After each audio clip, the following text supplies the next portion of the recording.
शासनाच्या योजना तळागाळातील सामान्य नागरिकांपर्यंत पोहोचवण्यासाठी प्रशासन सज्ज झालं असून अवैध उत्खनन आणि शासकीय जमिनीवरील अतिक्रमणावर कडक कारवाईचा इशारा शाहूवाडीच्या नूतन तहसीलदार सीमा सोनवणे यांनी दिला आहे।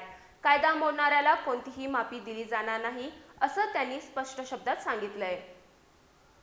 शाहूवाडी तालुक्याच्या नूतन तहसीलदार म्हणून पदभार स्वीकारल्यानंतर सीमा सोनवणे यांनी प्रशासनाची भूमिका स्पष्ट केली आहे। शासनाच्या विविध लोककल्याणकारी योजना समाजातील शेवटच्या घटकापर्यंत पोहोचवण्यासाठी प्रशासन कटिबद्ध असल्याचं त्यांनी सांगितलंय।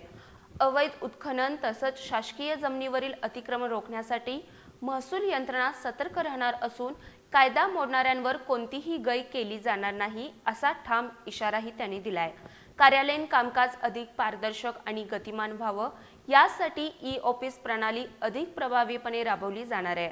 सामान्य नागरिकांना वारंवार कार्यालयांच्या फेऱ्या माराव्या लागू नयेत हाच प्रशासनाचा उद्देश असल्याचं तहसीलदार सोनवणे यांनी स्पष्ट केलंय। तसंच तलाठी आणि मंडल अधिकाऱ्यांनी मुख्यालयी वास्तव्याला राहून नागरिकांना जलद सेवा द्याव्यात। मुख्यालयी न राहणाऱ्या आणि कामात दिरंगाई करणाऱ्या कर्मचाऱ्यांवर कडक कारवाई केली जाईल असा इशाराही त्यांनी दिलाय। न्यूज कट्टा 24शी संवाद साधताना तहसीलदार सीमा सोनवणे यांनी ही माहिती दिली आहे। त्याच्यामध्ये बघितलं की लोक जी आहेत ती सर्वसामान्य खेडेगावातली आहेत। लोक म्हणजे जी येतात त्यांची कामं वेळेवर करण्याचा त्याच्यासाठी महसूल प्रशासन हे नेहमीच कटिबद्ध राहील।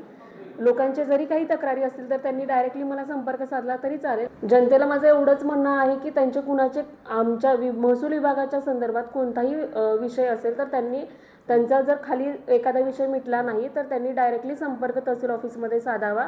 प्रत्येकाच्या शंकांचं निरसन आणि त्यांच्या अडीअडचणी सोडवल्या जातील याच्यासाठी प्रशासन तत्पर राहील।